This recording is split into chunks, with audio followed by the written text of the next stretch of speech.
My name is Patrick Troy. I am the president of the Association of Medical and Dental Graduates, and I'm here today to interview Paddy Wall, and I would like to give him a warm welcome. And Paddy is the Professor of Public Health in UCD.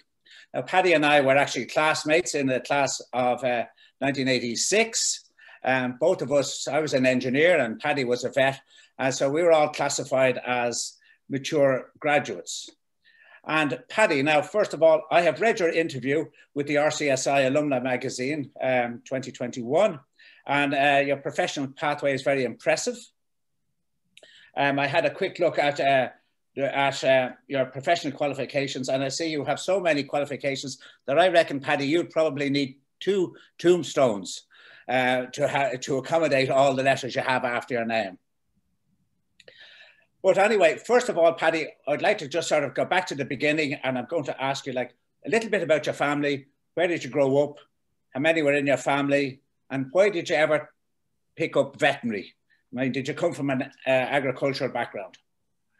I come from Ireland for a start. My father was a banker, and he came from an era when you joined the bank as a teller or a cashier and worked your way up to be a manager. And so at that time, you couldn't be in the bank in the town you lived in because the people were afraid you'd recognize everyone's business. And once you're in a job for 3 years, they reckon you got too familiar with the clients and you had to move.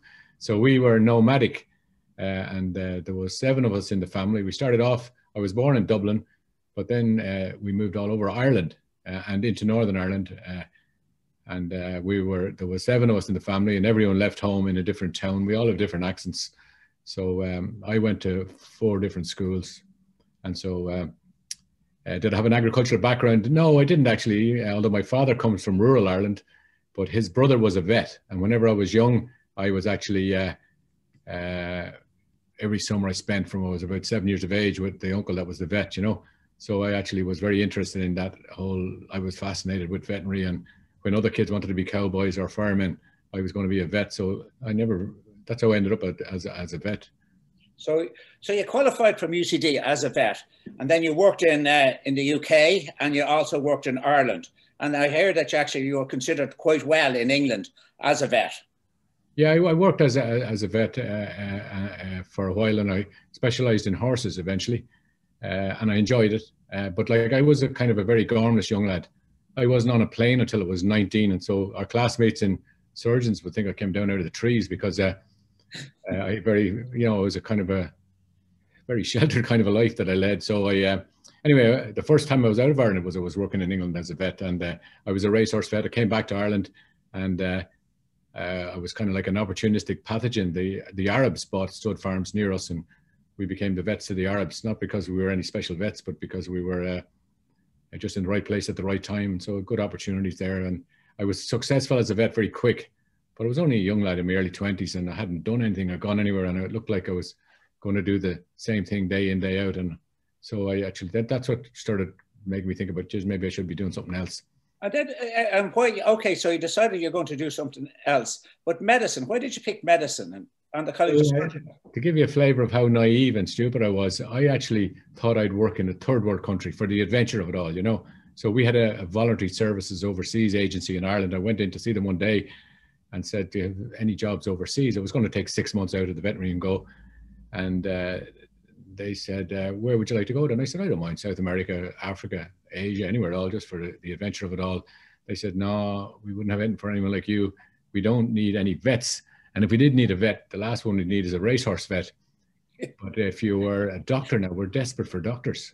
And I thought, Jesus, like I'm a vet, like it's like a mechanic working on lorries, like it can't be that much change over to work on cars. So I thought that there must be a conversion course that you could become a doctor quite quickly. So I inquired I went to actually, I have to confess, I went to the UCD first, met the dean and said I was thinking of doing veterinary, and he said, it's fantastic.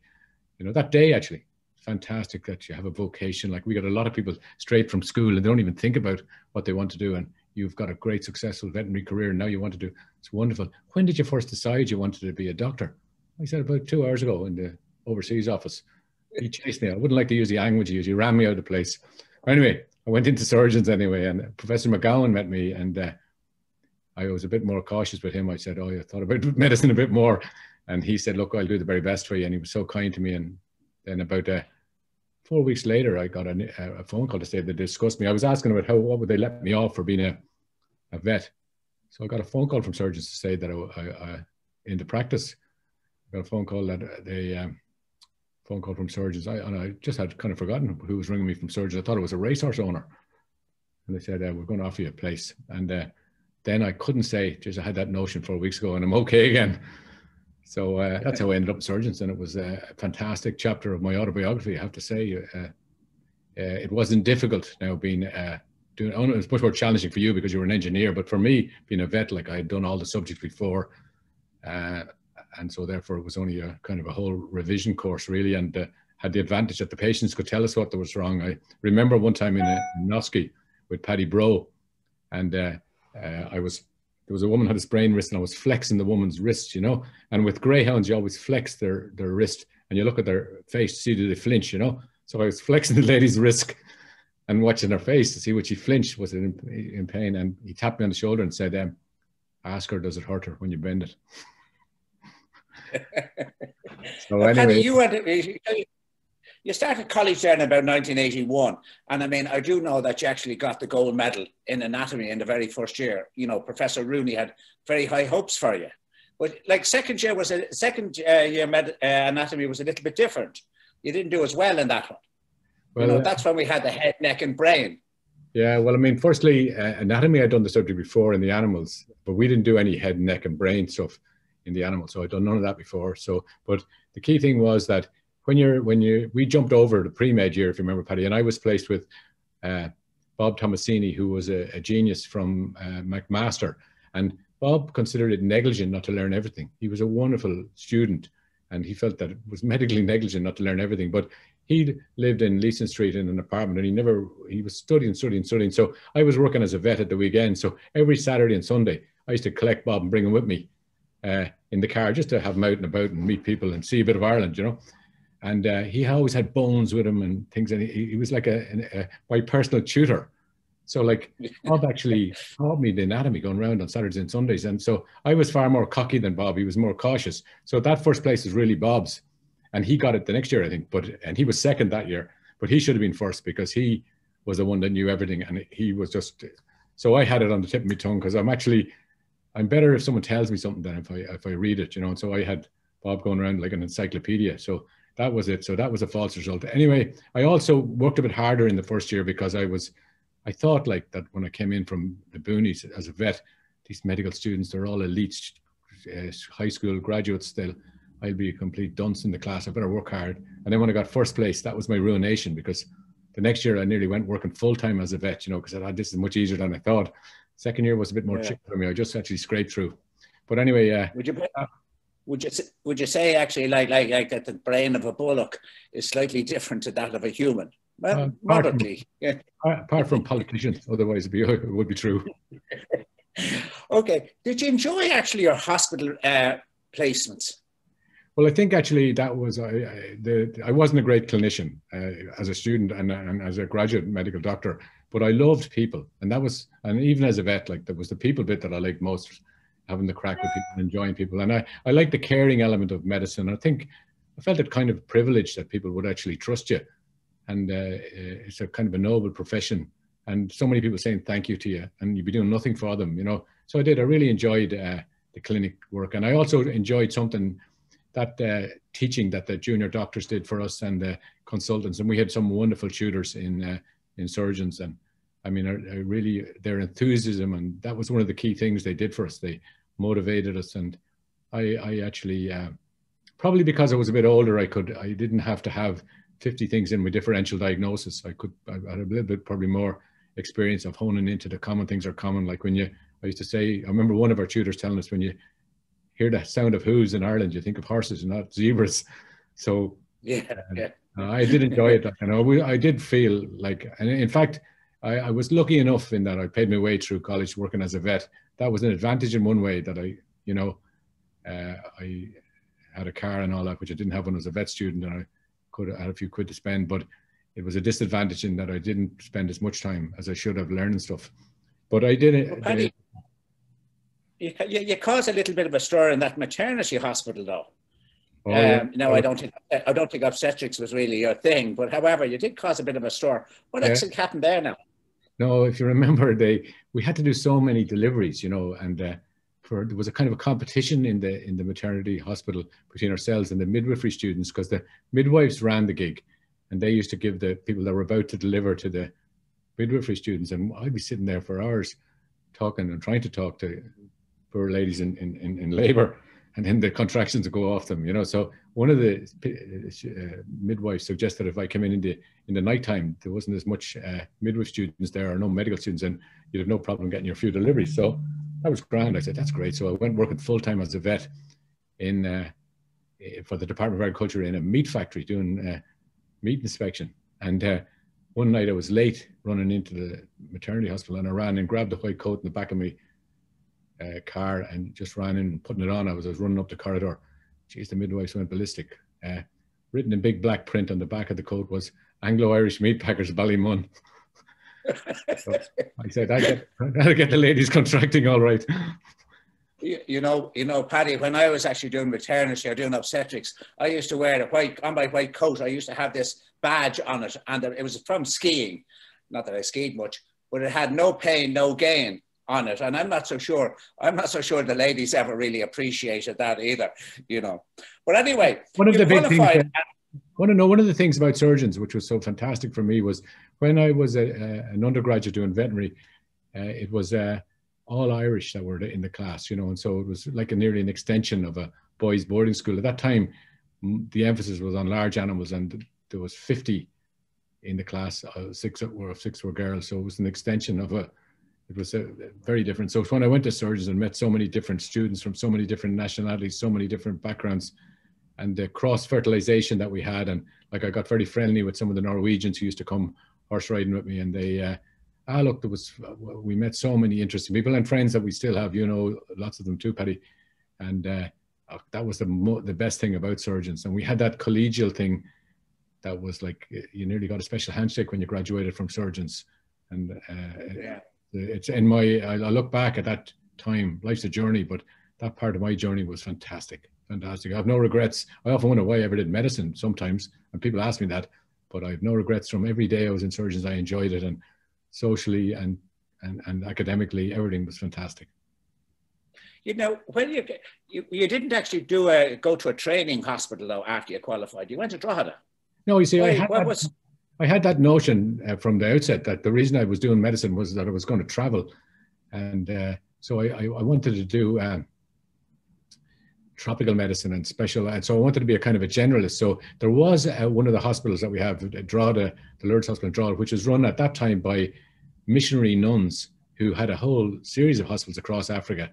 And I thought that if I went there, and some of the advisors in surgeons and tutors said, look, go up there, and because it's a rural hospital, you'll be doing more general stuff and it'll be better experience for you. So I went up there and I did my intern year there, and I did SHO jobs, and I actually did a surgical reg job for 6 months there. With the objective that I was going to go and work in one of the nuns teaching hospitals in Africa. Now, I wasn't a religious person like that. I wasn't going to preach to anyone. I was just going for the adventure of it all.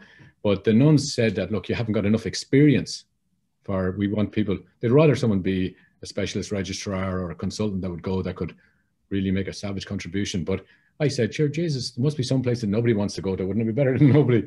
So they sent me to this place, a very rural place in Tanzania. They took me at my word. Took several days to get there from Dar es Salaam, and it was right near the Burundi border. And it was actually, that was actually interesting. It was interesting working in Drogheda too, because I enjoyed it there, and I made some great friends there too from other colleges, other graduates. And we kind of, when you're an intern in SHO, you kind of get bonded to the crew you're with. It was interesting for me in that it was in the same catchment area of where I had worked as a vet, you know. And I remember one night in casualty, this greyhound trainer came in, and I had a kind of a nixer working I was known as the piss and spit vet on one of the greyhound tracks. I did it when I was a vet, and I did it when I was a medical student. I used to collect the urine and drug samples from the winning dogs to test them for drugs, you know. So a lot of the greyhound people knew me as the greyhound piss and spit vet, you know. But this greyhound trainer from North County Dublin ended up in the casualty one night, and he had a gash on his hand, And when, you know, if you're in the casualty with a minor ailment, you could be waiting for some time. But when I saw him, I said to one of the nurses, go down and get that chap, because he's one of the lads, I know him well. He'll be given out to me on next Thursday night at the Dogs if he's hanging around here for hours. So when he came up, I said, Eddie, what happened to you? Jeez, the man looked like a rabbit in the spotlight. Wouldn't speak. I said, what's wrong, Eddie? And wouldn't speak. And then I took him into the little cubicle and pulled over the curtain. I said, what the feck's wrong with you, Eddie? He says, jeez, Paddy, he says, if they find out what you're doing, they'll put you in prison. He didn't know I was a doctor. So I said to him, tell nobody, keep it quiet. And he says, listen, Paddy, if you're stuck for money, he says, myself and Mary, that was his wife, we have a few quid saved, we'll lend it to you. So I frightened the living daylights out of him, you know. But his wife, actually, he went home and he told his wife, and his wife told him that he had to go to the police, because what will happen if a woman comes into the casualty having a baby? And he never shot me to the police, but I met her many, many times afterwards, and I always introduced myself. You want to report me to the police, Mary? So the nurses told him when he came back, he had stitches in. He didn't mind me putting in the stitches, but he wasn't afraid of that. He couldn't believe what I was at. So anyway, that was the crack, you know. Sadly, actually, around that time, your sister Mary passed away, and I think that must have been a sad time. Oh, I had a very special sister. She was my eldest sister. She used to travel, and she was a lecturer in Queen's University, but she used to travel with the chieftains and sing with them. And she was actually a very talented individual, and she was the kind of ringleader of our family. But she got a thing called a Meg's tumor. She ran in the Belfast Marathon.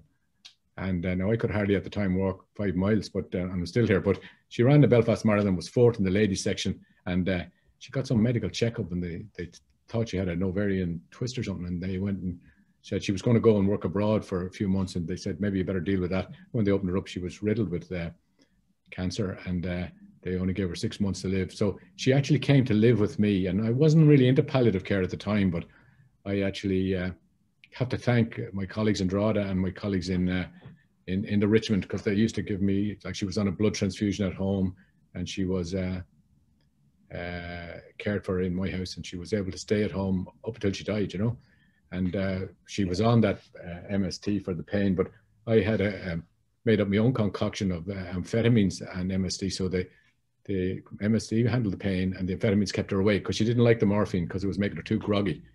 And Sure. There was often music sessions going on in my house with her on a drip, and like, so the quality of life that she had and was as best as you could make it, you know. And like from that time, there wasn't really palliative care nurses and doctors, and but there is now. And like, I always have the height of respect for the palliative care teams that we have and the work that they do. And it's a hard job, like, because you're losing all your patients, you're going to lose them, and so they do wonderful work. And some of our colleagues are in palliative care now, and it's great work that they do, you know. I mean, back to what I said earlier, is the caring element of our profession is important as the curing. Now, after Drogheda, then you did head to Tanzania. You went to Tanzania, and you know, what specific training did you have to go? I always remember you sort of saying you needed to know 5 operations to go out there, but you know, I mean, you were delivering babies. It was interesting that everybody in Drogheda knew I was going, you know, so the consultants there were very kind to me, and the surgeons and obstetricians were trying to train me for the sort of situations that I was getting myself in for. But I remember going when I was learning to do a cesarean section, and I never did an obstetrics rotation, yet I could do cesareans. And we went into the theatre, and the obstetrician put his hand on the tray of instruments and pushed half of them onto the floor. And he said, they're the only few you're going to have where you're going, he says. But when I went to Tanzania, and firstly, the hospital was run by nuns. And like, as I said, I'm not that religious a person, but I have the high respect for them. They worked really hard. And the Tanzanians couldn't understand really why someone would leave their own family to help them. They often used to say to me, who's minding their families? So there was a big sacrifice made by the nuns, and they worked hard, and I hope there's a heaven for them. But the first 2 words I learned in Swahili were Hongera and Sukuma. Suguma means push, and Hongera means congratulations. So there's a lot of little Patricks out there called after me. I was just going to sort of say, you also gave, a lot of the patients would actually appear, and they would also be anemic and things like that. Yeah, well, we had a system. We had a very interesting system there where the patients came. The hospital was in the bush, But the nuns ran such a good service that people came from all over to come to that place, you know. They passed by the regional hospital, which would run out of drugs. They passed by the district hospital, and they would come out to this. It was a small clinic that the nuns set up, and it grew into this hospital. Also, the flying doctor service came there every 6 weeks, which gave us a lot more credibility. But we didn't have a blood transfusion service, so because we didn't have fridges. That was very basic. We had a generator to run the electricity, but the people would have to bring relatives with them, and if someone needed a blood transfusion, you would test their relatives, see if they're compatible. And so we never used to take blood off mothers females because they were actually either nursing a baby or pregnant and often anemic themselves, you know. But a little boy came one time, and the outpatient system worked that we had these medical assistants. They were like they were trained as medical assistants. They were like doctors, but they weren't, only 3 years training, and they could handle all the basic conditions, and they screened the patients before they let them through to the doctors. And there'd be a couple of hundred people in the casualty, and 2 doctors working, and maybe 4 of the medical assistants. But anyway, they came in and said this little boy had a hemoglobin of only 4 and he was gasping. And I said, look, who's with him? Has he any relatives? No, it was only his mother. Look, says, we'll have to draw blood off the mother then. Hopefully she'll be compatible. But they came back, said the mother's nearly as bad as the young lad. And I said, look, I'm O negative. I said, look, we'll give him some of mine. But we had a kind of a lean-to in the outpatients, which was for minor procedures, but there wasn't much privacy. And like everyone was watching the procedures, but there was entertainment value. And so they took the medical assistant took the blood out of me into a bottle and pumped it into the little lad who was actually gasping for air. And they took a pint and a half off me and gave it to him. And he went up to the ward then, and he had every pathogen you could. He had trypanosomiasis, he had schistosomiasis, he had actually malaria, he had hookworms. And so we treated him for everything. And so we always had a bed occupancy of about 130% in the pediatric ward, which meant that we had someone on the bed and someone under the bed and sometimes 2 in a bed. But the ward was getting choked, and they came down to me a week later and said, look, we have no room left in the pediatric ward. And I said, geez, we'll discharge a few patients, but I haven't time to go up. It was like the King Canute down in the outpatients trying to keep things at bay. Bring me down some of the charts and we'll see who we can let go. So I saw the little boy's chart. I said, he's flying now. He was running around at that stage. He made a remarkable recovery. He can go. And the nurse said, no, he can't go. His mother says, you've adopted him. So I said, Jesus, we'll have to discharge him. So when it was finished, anyway, I went up anyway. And I was speaking in English to one of the nurses who was speaking in Swahili, to another nurse who was speaking in Waha. And that person had come up from Lake Tanganyika. They had a different language. So this was about 4 translations to go to the woman. She said, I'd saved his life, adopted him. And I said, no, that's my job. Then it went translated back. Then it came around again. Well, he have to work for you to pay you back. He can.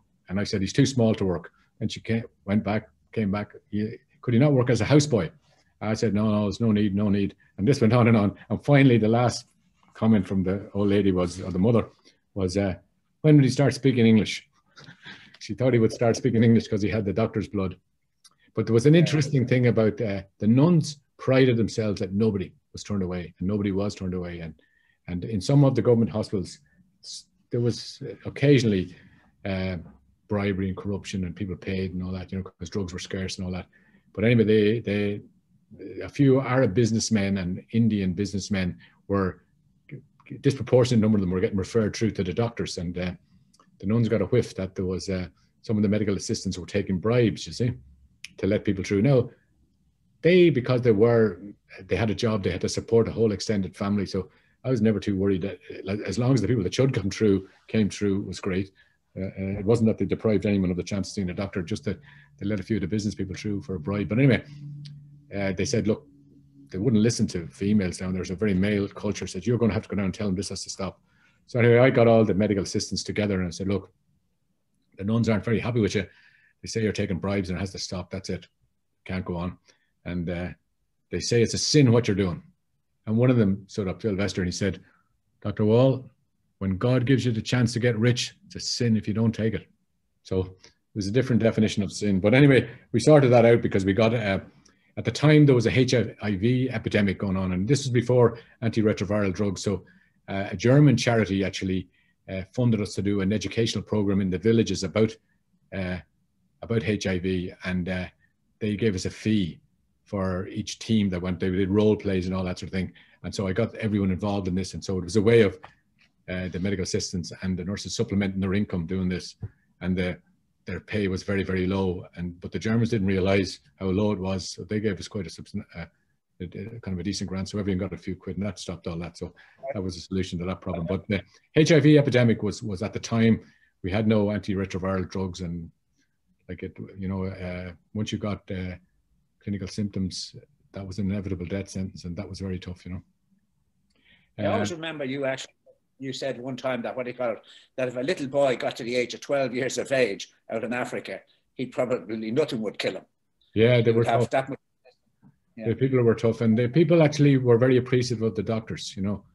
I remember one of the very first cases I had was a young girl, say she's about 8, and she had meningitis. You know, when we do a lumbar puncture and we're looking for white cells in it, and there's a big rigmarole in the lab, when you did a lumbar puncture on this girl, like, she was in a kind of a coma, it was pure pus that was coming out, you know. And so I was only there about 2 weeks at the time, and anyway, the poor little girl died, and like, I was there with her for, I just was like, a child dying was a huge thing for me, you know, especially an 8-year-old child. But the nurses said that the father wanted to talk to me, and I was saying, look, I'm only here, I don't know how to speak Swahili, just tell him I'm so sorry and all the rest. But anyway, the father wanted to talk to me, and I kind of dodged him because didn't know what to say. And later on in the day, a knock came to my door. I lived in a little house on the campus, you know, and it was the father of the little girl, and he had 6 eggs for me, and he handed me the 6 eggs and said, "Una jaribu kwa bidi asante sana," in Swahili, and I didn't know what he said, but then he turned and walked away. But I remembered what he said, and he came to say, he said, "It means thank you very much. You did your best." Could you imagine that? The people were wonderful, and the local market there was like, did I learn much about medicine there? Not much. To learn about people, I did. The local market was a barter market. So if you wanted to buy something, you had to have something to swap. So if you were a rich person, you couldn't buy things with money. And so the people were very, very poor. They were subsistent farmers. But you know what? If you said to them, "How's it going?" in Swahili, the greeting was, "Habari gani, how's it going?" They'd say, if the children were healthy and they had enough food for the next dry season, they'd say, "Inatosha." That was their response. And that means I have enough. And like, since then, I've worked in Ireland, England, I've worked in Switzerland, I've worked in Italy, I've worked in the States. I've never met anyone that had enough. And these people said they had enough. People were more important than things. You know, it was, after about 2 years, you left Tanzania, and you came back and you embarked upon public health on your return.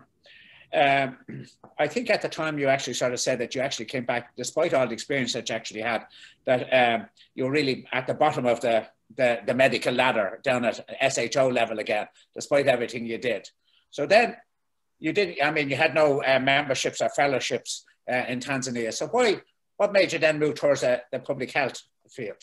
Well, the thing was that it was a shock to my system actually when I came back, because I thought I could do anything, you know, and I used to assist the flying doctors when they come in. They were wonderful doctors, and some of our colleagues, you know, take 6 weeks off a year and go and do this sort of work. It was just wonderful. They sort of doing cataracts, doing prostates, doing cosmetic surgery and stuff, like for burns and stuff, rather than cosmetic surgery, but plastic surgery, I meant. So I thought I could do anything, you know, but when I came back, I realized I couldn't do anything. I was kind of a liability nearly.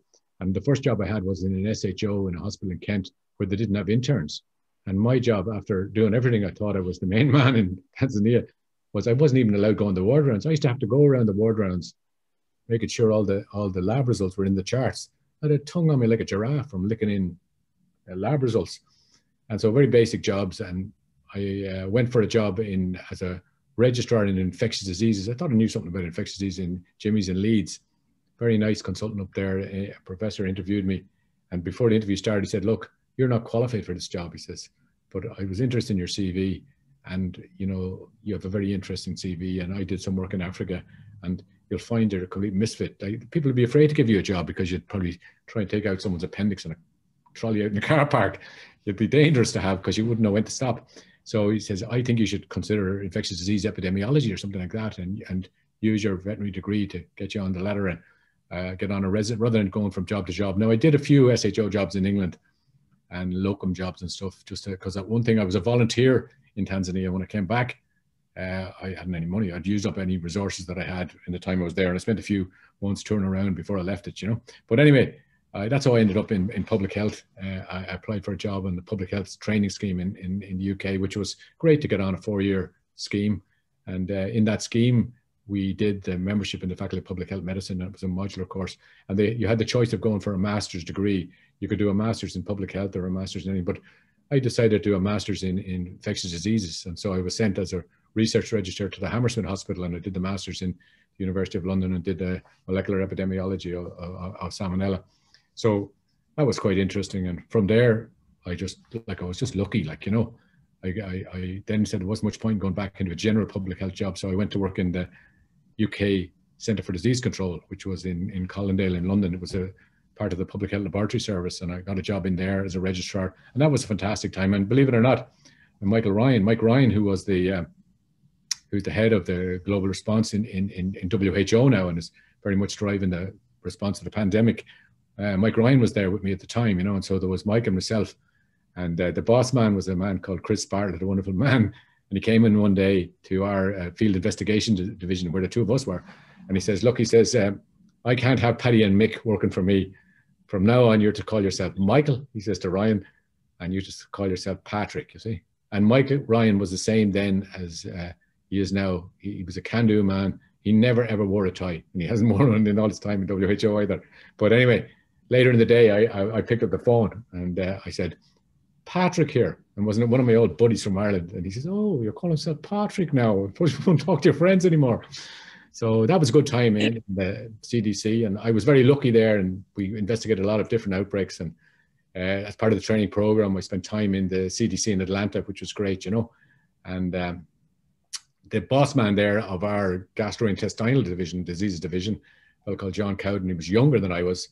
John's wife was Scottish, and she was homesick for Scotland, and she wanted to go back. So like, he was going to be there forever. He was a great guy, but she went back to Scotland, so his job was vacant. And the boss man there put me in as a locum consultant. He said, we need to have a replacement for John. And he delayed advertising the job for a year to give me a chance, because obviously as a registrar, you couldn't compete with consultants in the periphery for a job in the centre. And so I got that job, and that was fantastic. It was. Were you dealing with the BSE epidemic, the problem at that time, or E. coli? Well, the thing was initially when I went to work in the UK as I never told anyone I was a vet, in case people say, don't go to that guy, he's a vet, he could give you anything. But like bovine spongiform encephalopathy came along, and that was actually a bovine disease, and it was a huge, big political issue as well. And so I resurrected the veterinary degree, and then virucidal producing E. coli came along, and again, the veterinary degree, you control both those diseases in the animals. And so that's when I really got into One Health as an area, and I was kind of well qualified for that. So I was involved in food safety then, and I was on several working committees and groups setting up a food standards agency, because the consumers had lost confidence in the oversight of the food chain, and the Ministry of Agriculture, they were perceived to be suffering from CJD, conflicting job description, trying to protect the industry and protect public health at the same time. So Ireland then, actually, that's how I ended up back in Ireland. I was getting on great over there. We were doing well, and it was nice. But in Ireland, we export 80% of the beef we produce. It's a big, tourism and agriculture are two big indigenous industries. And so the beef industry was about to collapse in Ireland, and they needed to set up an agency to restore international consumer confidence as well as domestic consumer confidence. And so they were setting it up anyway, and agriculture thought they were getting it. But the perception, the rule in Ireland said, well, look, you made a mess of this thing. It's coming under health. And then they said, well, if it's under health, this is about controlling BSE. It'll have to be a vet that runs it. And they said, geez, we don't have enough cardiologists. We're not going to start recruiting vets. So then somebody said, there's a guy over I'd been 11 years out of Ireland at that stage. There's a guy in the UK who's a vet and a doctor. Maybe he'd do. So believe it or believe it not, Paddy, the first and only time in my life, a headhunter came looking for me. A chap called McCullough from KPMG came looking for me, an appointment to see me. And he said, I said, you want me to be the chief medical officer in this new agency? You're setting up a food safety agency. He said, no, we're going to be the CEO. And I said, oh, CEO? Sure, I know nothing about being a CEO.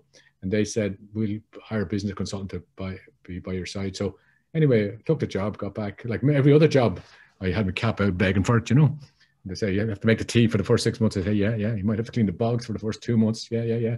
This was the first time I came back on my own, and I was recruited for the job, and we set the food safety agency up from scratch. And so that was a great 5 years. So that moved out of, there was a lot of administration and a lot of, during the last 2 years of that, I did an MBA in Smurfit, part-time at the weekends, because I could dispense with the business consultant. So that was a very interesting job in the Food Safety Authority. And it actually, being a vet and a medic and being able to get on with people were the key ingredients of success. And it also, first time I really got close to working with policymakers and politicians and understood the challenges of implementing legislation. So that was good. And it also got me back to Ireland and got in all my old cronies again. 11 years is a long time away. They say, if you stay away more than 7 years, your umbilical cord is cut. So I got back. I'd imagine the restaurants in Ireland actually were terrified every time you come in to sit down to have a meal.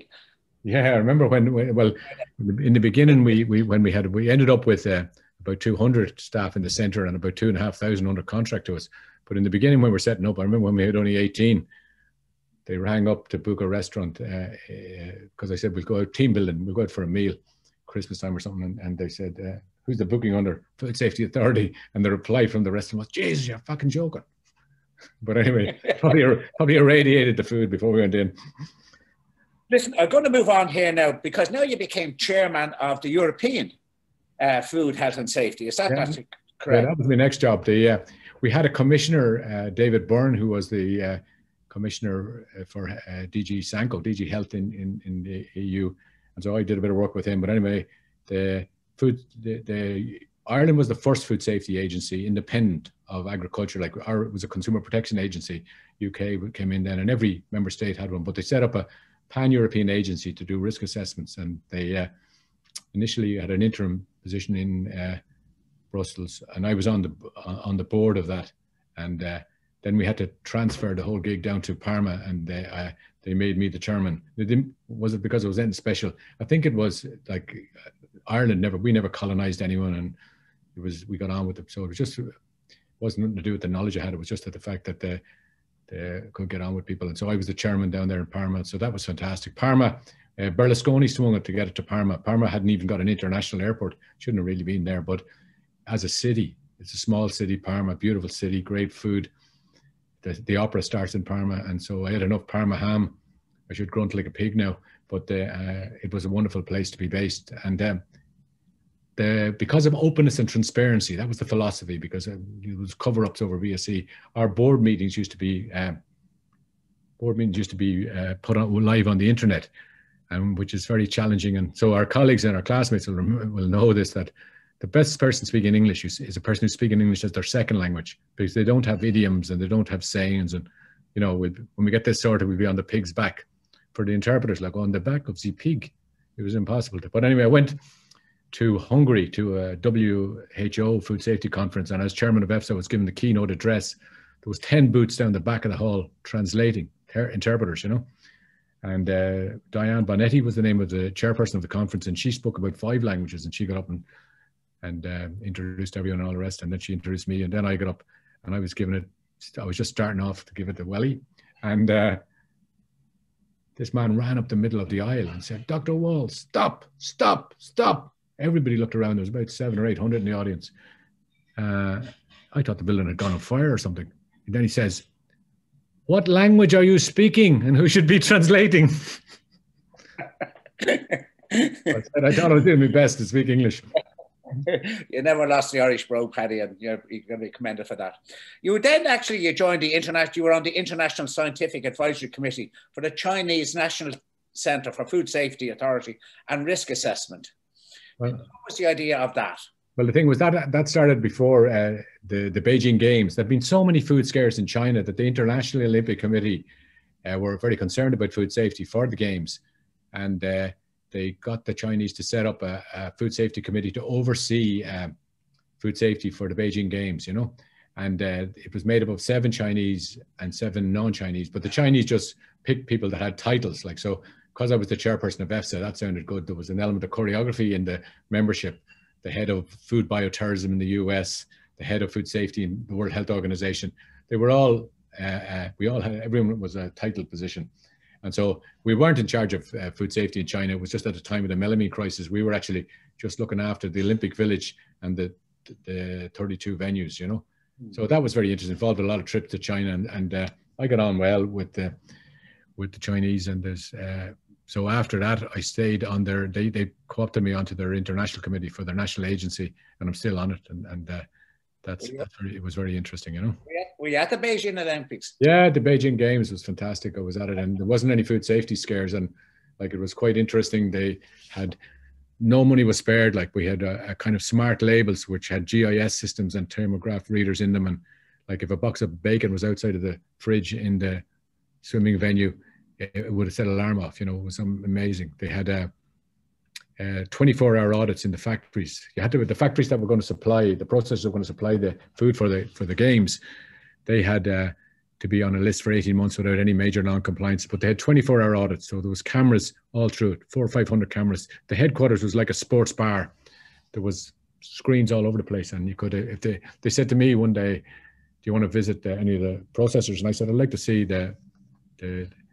one of the chicken factories. And they said, grand. And I got up to put my coat on, and they said, no need, just switch on the cameras. 400 cameras in the place, you know. So they were being watched locally and centrally. And if you dropped a bit of meat on the ground, maybe you get your. Did you have anything to do with the Tokyo Olympics coming, the last one? No, wasn't involved in that. No, and that's been very interesting too, with no spectators, you know. Okay, now the next thing, I think you were also on the scientific committee for the Saudi Food and Drug Authority. Yeah, I still am. I'm on the Saudi Food and Drug Authority. Saudi is an interesting country, and same as some of the neighbouring countries, in that in Ireland we export about 80 or 90% of the food we produce, but in the Arab countries they import about 80 or 90%. So their food safety is crucial for them, because the health of their citizens is very much dependent on the standards in other countries where they import food from, and their border controls have to be good. And so I've actually been on that advisory committee with the SFDA for the last few years, and it's very interesting because, like, if we suggest any improvements, they're done straight away because the resources aren't an issue. So it's great to be working in that kind of a situation. And they have a phenomenal minister for health there, Tawfiq Al-Rabi is his name, who actually said to me, it's interesting, he said, when I became the Minister for Health, he said, I wasn't really the Minister for Health at all. He says, I was the Minister for Sickness, or the Minister for Healthcare, which, like, the focus, the whole emphasis in that, he says, my department should be the Department of Sickness. And so he actually has gone on a project to have good nutrition, because they have a huge problem with obesity and diabetes, and also healthy cities. And like, because the temperature is very hot in the summer, like trying to get people to exercise is challenging. And like the Bedouins, they only have oil since about 1935. Before that, the Bedouins were wiry, small people, and people weren't big and driving big cars and all that. So since the last few decades that people have got more sedentary, that they've run into some of the chronic health problems that they have. But he is actually air-conditioned walkways, air-conditioned cycleways in the cities, and really is a man of vision. When I was in the Food Safety Authority, or the European Food Safety Authority, I met many ministers for health, and I'd have to say Tawfiq Al-Rabi is as dynamic as anyone. He's got a whole electronic system, like an ATM bank card for all your health details. Doesn't matter what health centre you go to, all your details are kept, you know. So they've but Paddy, there was also what they call it, you came across some of your classmates with dodgy racehorse owners. Well, no. When we were in, you remember when we were in surgeons, we persuaded some of our classmates, like with the Norwegians, like riding horses, and we had great fun with them with riding horses. But our Arab classmates, they were much more interested in racing, and we persuaded someone to buy a few racehorses, and so it was interesting to. Some of the horses didn't perform as they should have, so I'm waiting for them to come back and challenge me in Riyadh or in Jeddah, and remind me of look for a refund on some of the horses, because horse racing is a big thing in the Arab countries. Like the Arab horse, it's in their DNA and they love it. And the Saudi Cup is the biggest, most valuable race in the world now. But I haven't run into any of my classmates out there yet who are asking me for a refund. But I look forward to that. What about, of course, the College of Surgeons is very much involved in Penang and Malaysia. Now, that was another place that you were on, what was it, the One Health Project? Well, no, we have a joint project between UCD and surgeons, a medical school in Penang. And like some of our classmates were Malaysian students from this process. Many students spend their preclinical years in surgeons or in UCD. and their clinical years in Penang. And so I'm involved in teaching public health. Public health is a bigger gig out there because it's a bigger issue.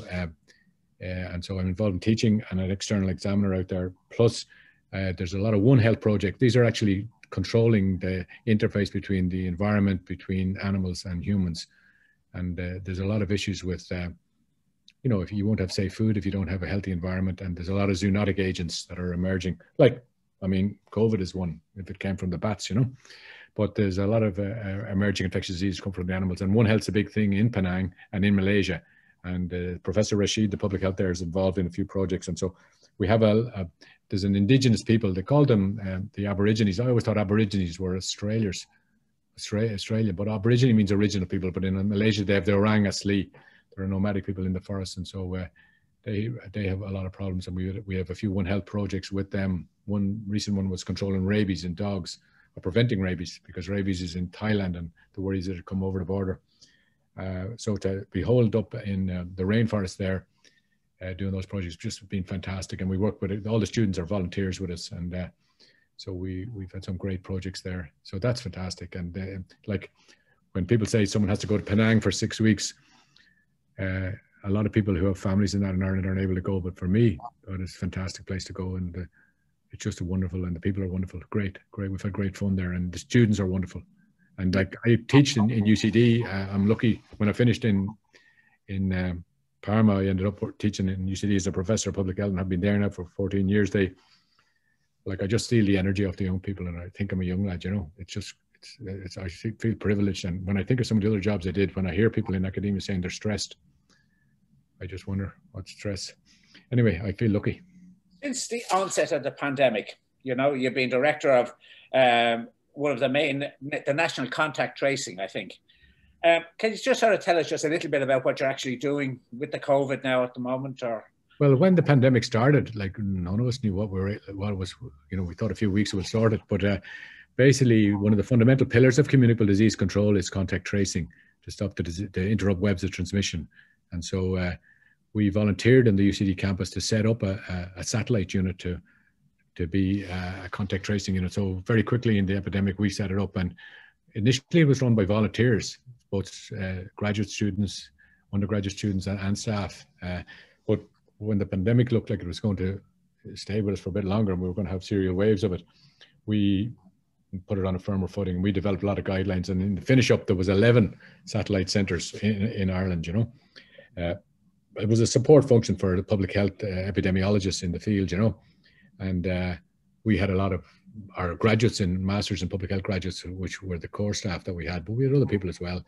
And very interesting. And it was tough now. I've done some tough jobs with that one. In the first wave, when we were dealing with care homes, it shone a light on how we care for the elderly in Ireland.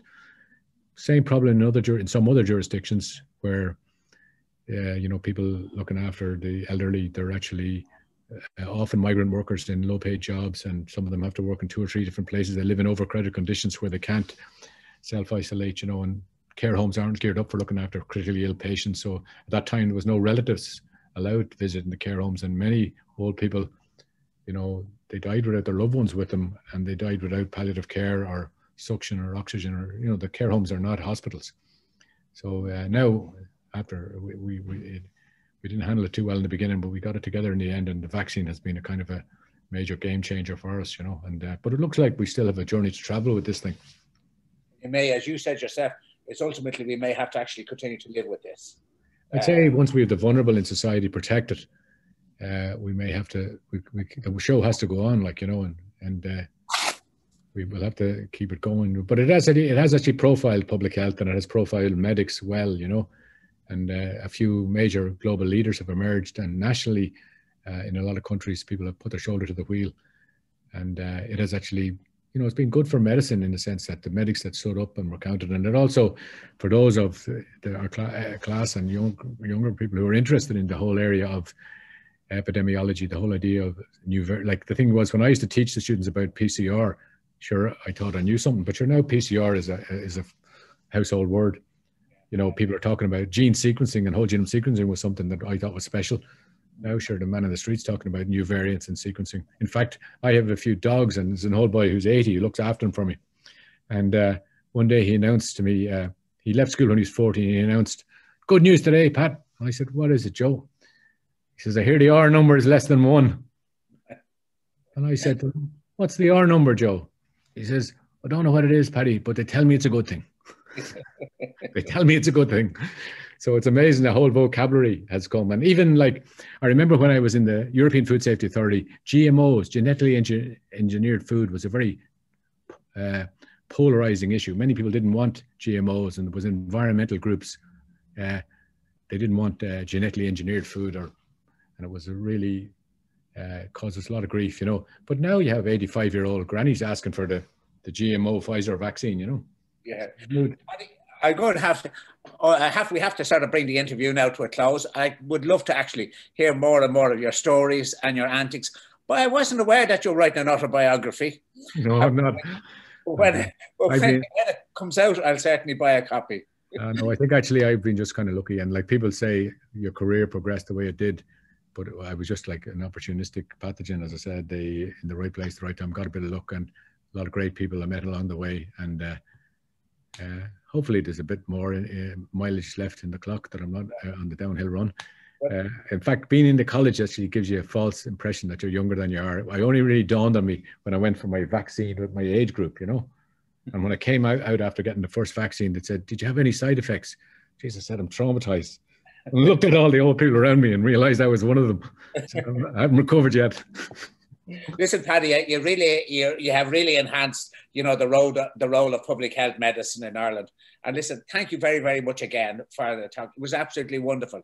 I mean, we could go on and on and on hearing your stories, you know, but we have to call it to an end. And listen, thank you very much again, Paddy. Okay, over and out, and best of luck to all my colleagues. Over and out.